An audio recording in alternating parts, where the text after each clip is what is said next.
All right, get ready to dive into a real head-scratcher with us today. We're tackling Molly Malone. Ah, Molly Malone. You know, the name practically screams Dublin, right? Yeah. Thanks to that earworm, cockles and mussels. Catchy tune. Totally. But here's the thing. Try and picture who Molly Malone actually was. It gets tricky. Super tricky. So that's exactly why we're doing this deep dive.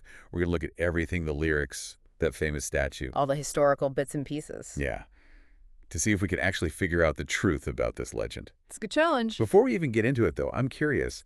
What do you think of when you hear Molly Malone? Any stories or ideas that come to mind? Well, it's pretty amazing how a song can make someone so famous when, well, we don't know much about them. It's true.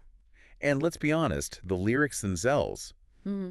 they're not exactly crystal clear, are they? I mean, on the one hand, you've got Molly, alive, alive-o, with her cockles and muscles. Classic street vendor. Right. Working hard, Yeah. but then the song takes a turn. There's more to the story, that's for sure. Definitely.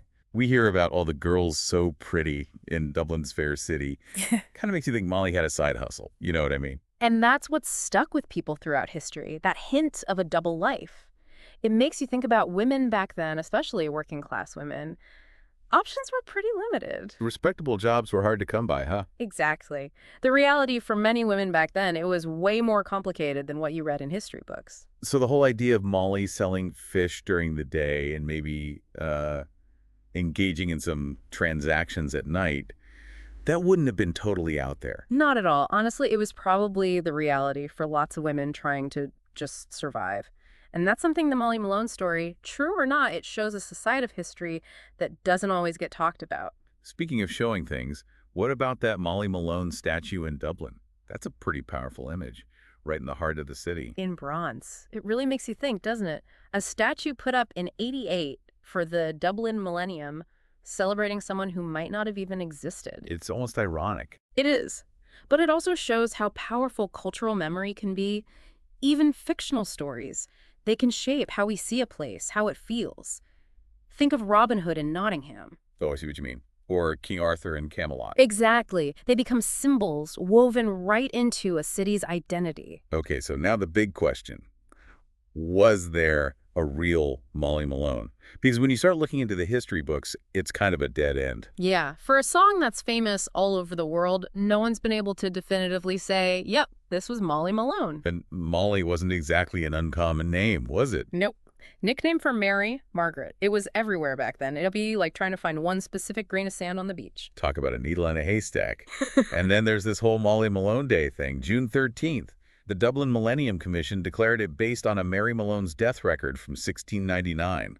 Seems a little too perfect, doesn't it? Definitely raises some eyebrows. Why that Mary Malone specifically? I mean, there must have been tons of them. Was it solid research or a clever marketing ploy to make the most of the legend?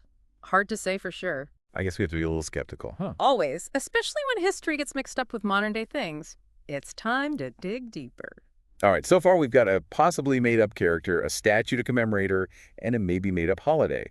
But wait, there's more. Even the song itself has some mysterious origins. Right. It wasn't even published in Ireland first. Boston, 1876. Boston. Yeah. It was a book that suggested Irish origins, though.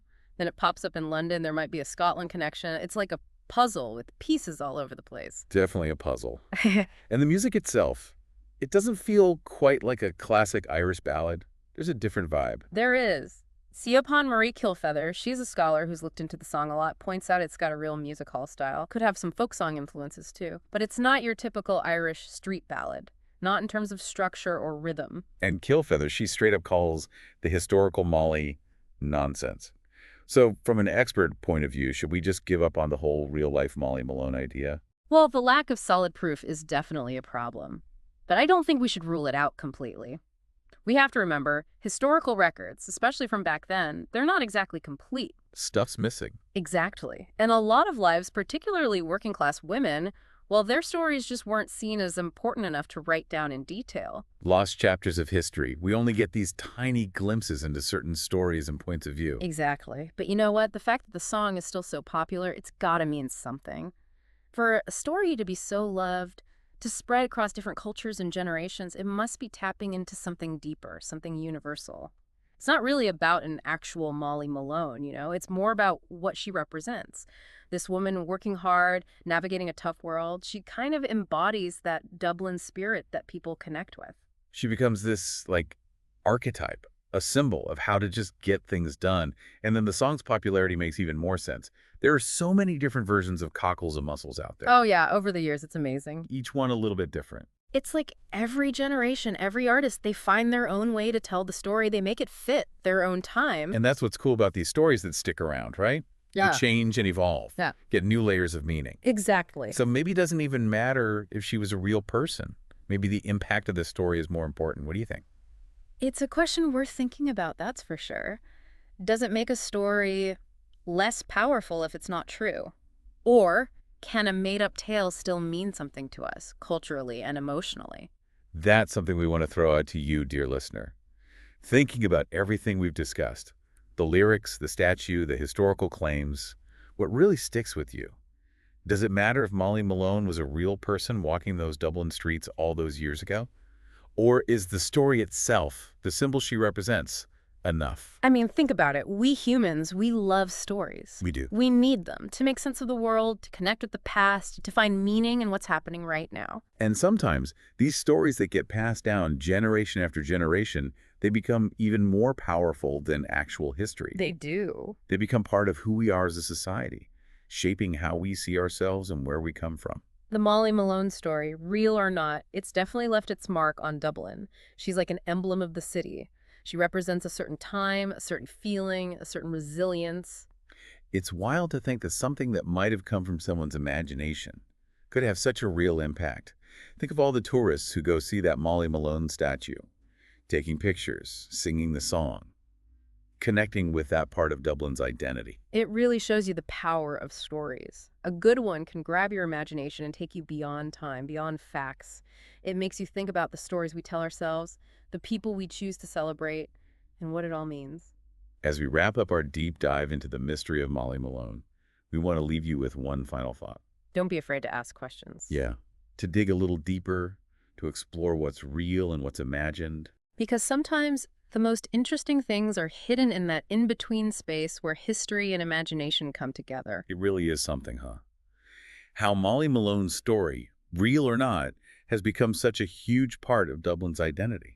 She's everything, a symbol, a song, a statue. And don't forget, a source of tons of debate. And the thing is, her story speaks to something we can all relate to. That image of a working-class woman just trying to make a living in a busy city, facing the hard stuff with strength and even a little bit of humor. It goes beyond a specific time or place. You're right, it does. It makes you wonder how many other Molly Malones have been out there throughout history, people whose stories we've lost, whose contributions we might not even know about. It's a good reminder that history is usually told from just a few perspectives. And so many voices, especially women in ordinary jobs, their stories never got written down. But their lives mattered. Their struggles, their triumphs, it was all just as real and important as the people who made it into the history books. That's true. So Molly Malone, whether she actually existed or not, she pushes us to look deeper, to go beyond the official stories, to find those hidden stories, the unsung heroes, the everyday people who actually shaped our world. She reminds us that history isn't just a bunch of facts and dates. It's more like a tapestry made up of so many individual lives, experiences, dreams. I love that. A tapestry. And sometimes the most powerful truths aren't found in some old archive, but in the stories we share, the songs we sing, the statues we put up to honor those who really capture our imagination. We're at the end of our deep dives now, and we hope it's made you curious, not just about Molly Malone, but about all the other mysteries and hidden stories out there waiting to be discovered. Remember, every city, every town, even just a street corner, they all have their own stories to tell. All we have to do is listen,